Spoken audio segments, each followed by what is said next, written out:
Did anyone else out there get into 40k or get back into 40k with this box set? It certainly helped me rediscover my love for plastic crack.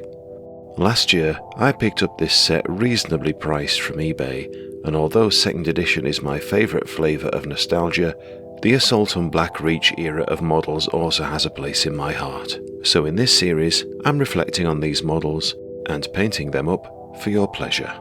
So far, I've painted the War Boss and this Captain, but in this video, I'm going to show you the ORK nobz and boyz. I'm Matthew, this is Miniscape, welcome.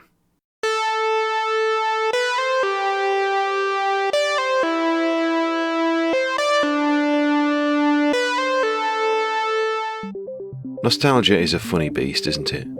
I guess I've been riding the wave of 2nd edition nostalgia since the channel began, a habit which I don't intend to break.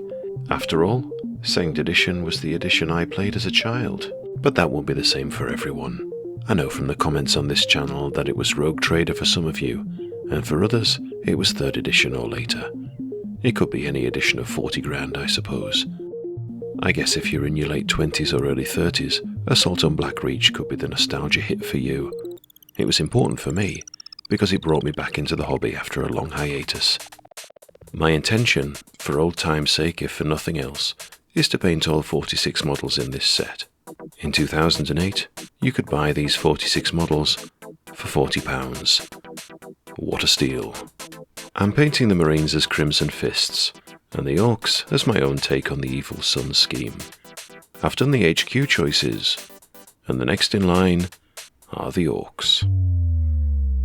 Let's have a look at the components for these miniatures. Assault on Black Reach came with 20 boyz and 5 nobz. There were different ORK nob models in various parts: nob bodies, nob arms, and nob heads. Each nob body had one arm attached and one arm to be glued on. Some came with choppers pre-attached, while others with sluggers pre-attached. A couple of these need repair work, but that's fine. Some have the slugger in their left hand, and some in their right. Sluggers and choppers. It's been a while since I've used those words. I'm so used to 2nd edition now that I'm more comfortable using axe and bolt pistol, but really it's been slugger and chopper since 3rd edition. In truth, we've used those words longer than the period of time over which the old names were used for the ORK weapons. Despite the handedness of these models, there's still a few ways to assemble them. Every slugger or chopper arm is unique, leading to several combinations. If you had a few of these sets from 2008, you could build many nobz from these parts, and they would all be different. I will let one of you work out the number of combinations and get back to me in the comments. The fact that there were 5 different bodies and 5 different nob heads means there were at least 25 permutations before we consider the weapons. And I think the 5 different nob heads here are welcome and full of character. First, there's this nob head with the eye patch and the top knot. Any pirate connection is to be lauded indeed. Then there's this nob head with a bionic eye, useful if you wanted a mech conversion for instance. This helmeted knobhead is trying to be a pickle helm maybe, with a skewered skull. The 4th knobhead is having a good shout, perhaps because he has seen a bloke with bigger horns than him. And you know what they say about bigger horns. The final knobhead is a bare-headed jaw, another mech conversion contender perhaps, or just a general badass. 5 nobz, 5 knobheads. If they look a bit rough, it's because they were an eBay rescue and had to be stripped of paint.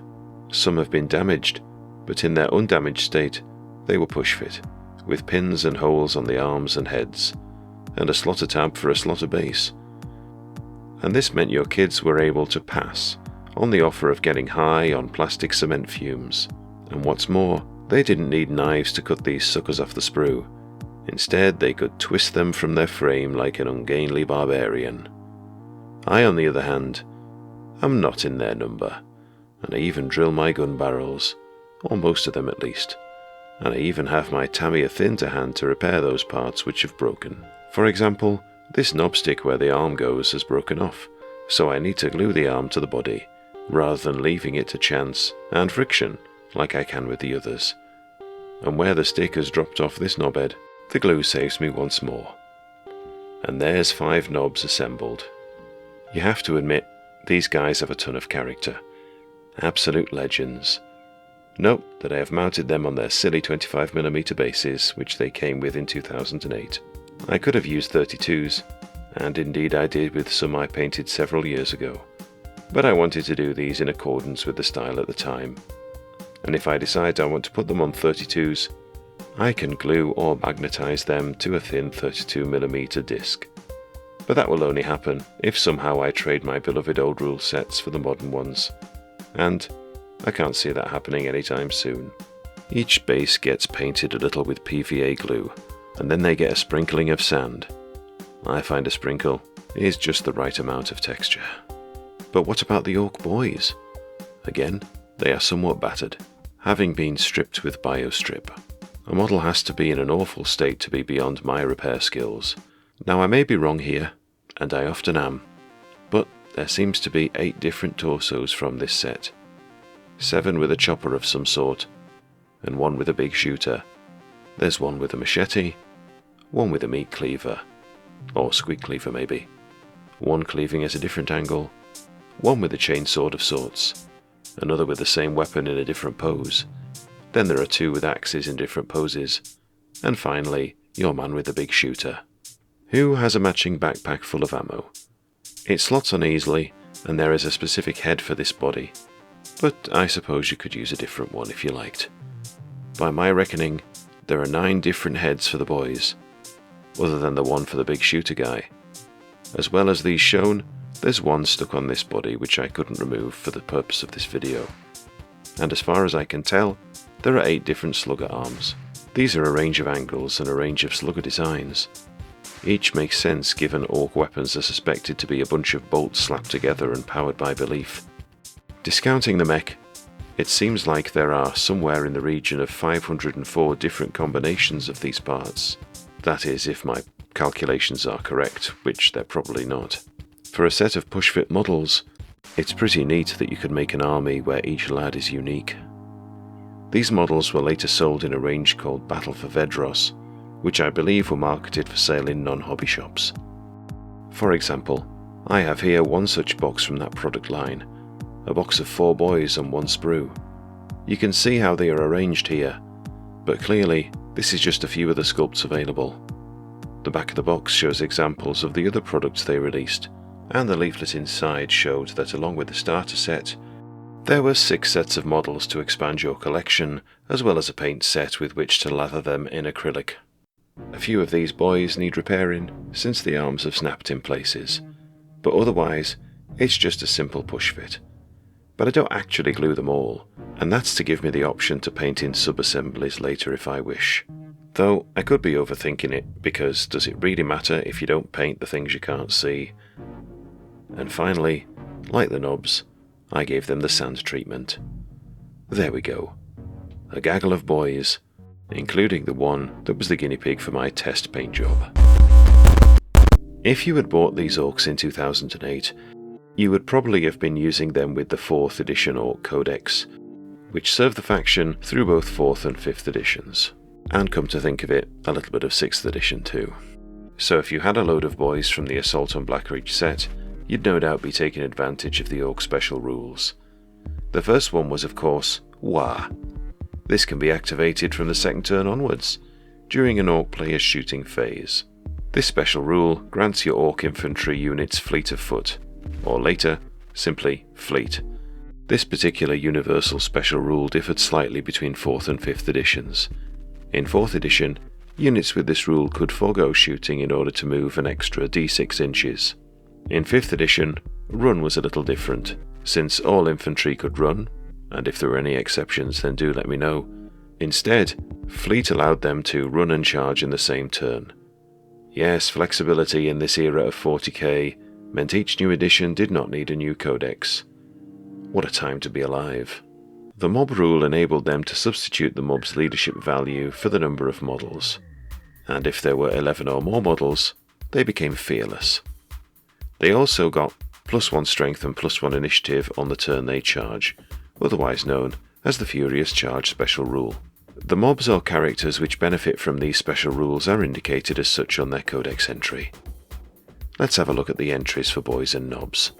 Nobz, being the elder and more experienced of the boys, had an improved stat line, benefiting from an additional pip of strength, wounds, initiative and attacks, but being cursed with the same aptitude for shooting and the same proclivity for tissue paper armour.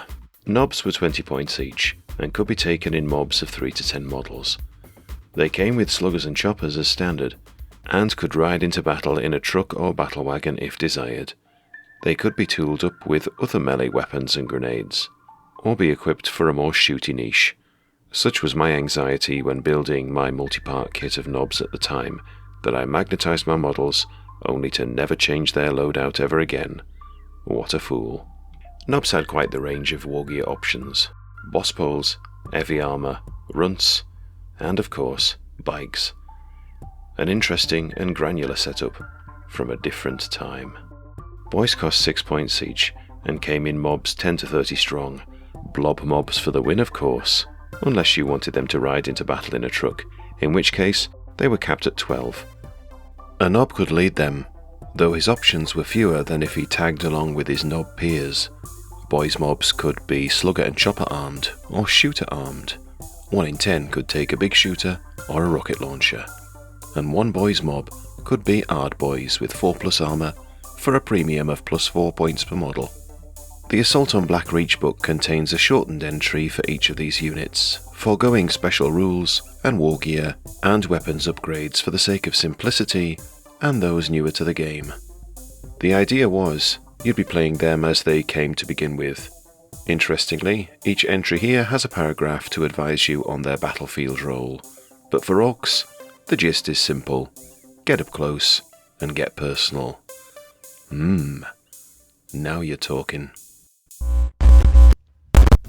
For the purposes of this process, I shall be painting a nob and 2 boys during the filming, which is something I replicated across all 25 models from this set. After priming the model black, I decided to lay down a base coat of Vallejo flat brown. I use an old makeup brush and work the paint into the bristles by moving it around on a dry palette. And then I begin a generous dry brush across each of the orc models, making sure that his trousers and all of their leather straps end up coated in this colour. Actually, I was very liberal at this stage with my application. There was no harm in swathes of other areas being base coated with flat brown. In fact, it did me a favour if it was the teeth or claws or the handle of the weapon, since this was a suitable base colour for these particular parts and would save me some time when painting them later. The whole point of this dry brush stage is to save time and effort and to minimise the number of fiddly details I have to paint later. After all, there were 20 boys and 5 nobz in the Assault on Black Reach set. Saving time was a must. If it's possible when painting a model, I will dry brush at least one section in this manner before applying other paints, and doing it first is preferable to avoid my dry brushing messing up other painted areas later on. The next colour I use is Vallejo Tan Earth. Again, this gets dry brushed all over the other brown areas, a bit more lightly than before, so the edges pick up the lighter brown colour. This saves me doing any highlighting of brown later. And here's what the models look like at this stage. This War Flesh colour is very old now, but I managed to save it recently, so it is back in working order. This is the base colour for the skin, which gets applied all over the arms, and the neck, and the head. This is not the final green skin colour. Indeed, there will be several stages to this, but this is the darkest one that will be visible at the end.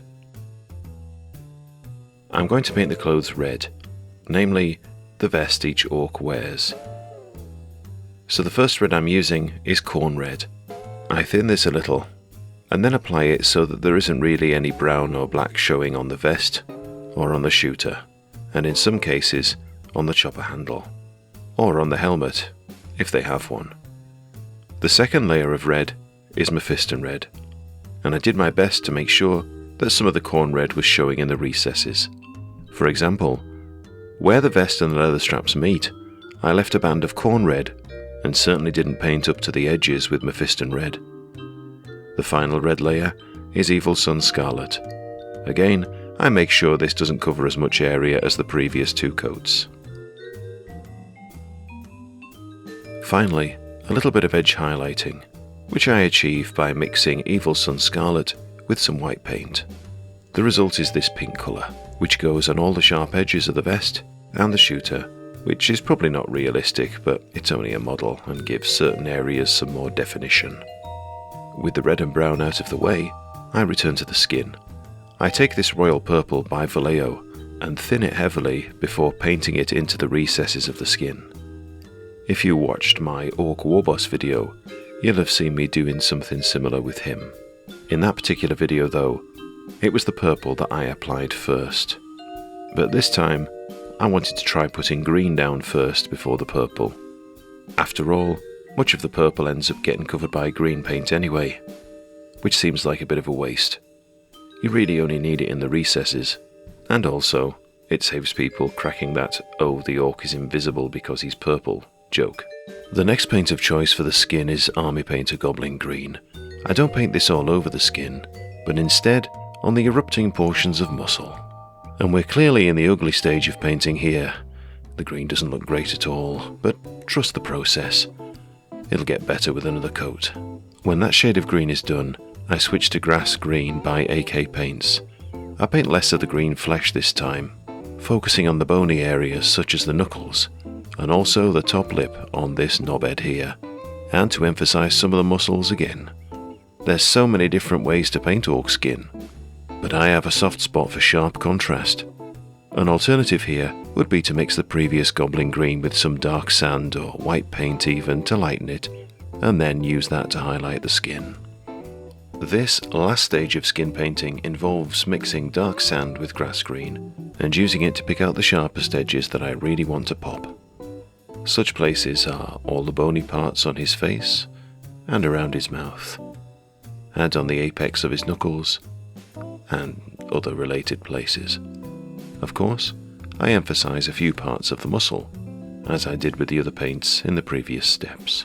With the skin done, it's time to switch to metallics, and I'm using Army Painter Gunmetal, which has gone through a few iterations over the last several years. And this shade definitely isn't the best, but I need to use it up, so it might as well go on these rough and ready orc boys, where it's going to be covered with weathering and whatnot later. A couple of layers of this go on the choppers, whether that be the machete type or the axe type. It also goes on any spikes on the helmets, some of the buckles on the clothing, and 1 or 2 places on the firearms. And do you know what time it is? It's time for dark sand, baby. I use it here on the shoulder plates, because it's a good base before I apply yellow. Not every orc boy has such shoulder plates, but for most of them, I managed to find some spot to paint yellow.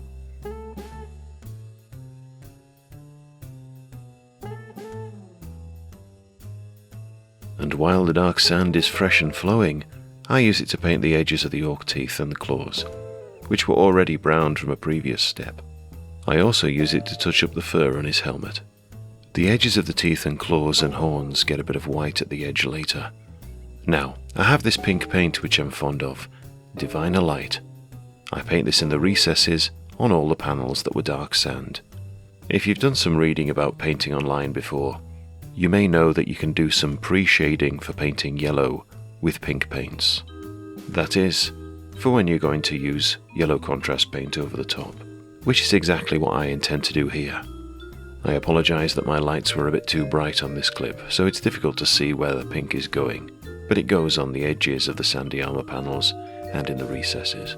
And after doing this step, I realised I wanted the pink pre-shading to be more stark, so I use Magenta by AK, and apply it over the previous layer of pink in short, sharp strokes like you can see here. Later, the magenta goes on the bottom lip of this orc boy, and in some parts of the purple recesses. Kind of where recesses meet to make that shading look a bit more interesting. Following that, a little pink in the form of Diviner Light is used to highlight the lip and the tongue. Now here's where the magic happens. Pure liquid talent in the form of Citadel Imperial Fists contrast paint, or egg yolk in a paint pot, as Mrs. Miniscape calls it, and this just gets smoothed all over the dark sand panels, and as it covers the pink, it appears orange, which is a suitable shade for the ensuing yellow. What a glorious little happenstance. Agrax Earthshade is applied to shade the metallic areas, for instance on this chopper. I also paint it in short sharp strokes on the blades to give the appearance of wear and tear. Of course it goes on the slugger barrel as well. I haven't given the boots much thought yet, and these are largely still black with a little bit of brown from the dry brushing earlier. I tidied up the black with some black contrast paint, and then highlighted the edges with Citadel Thunderhawk blue. A few choice lines here and there were used to emphasize the worn nature of the leather, or whatever orcs use to make their footwear. Orcs have docks for surgery, and mechs for machinery, but who makes their shoes? It must be a cobbler, or cobbler in Orcish.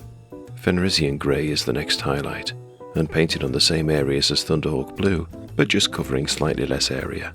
I use this to stress the points on the toe caps, which look like they should be steel or something, but I reckon they're quite filthy, so I just paint them a bit grey at the edges and leave the rest of them black. This is more out of laziness than anything. Flat brown is used on the base, watered down to seep into the recesses between the grains of texture. Vallejo Model Air Aluminium is painted on the edges of choppers and things. I use it to highlight here and there, and I'm doing that sharp brushstroke thing here to make it look like there's some scratches on the blade. And also a little bit on this round part, where it might catch a bit more light. To finish the base, it's dry brushed with some dark sand. And finally, I paint the edges black. And there we have it, 20 orc boys and 5 nobz from the Assault on Blackreach set, painted in my own take on the Evil Sun scheme.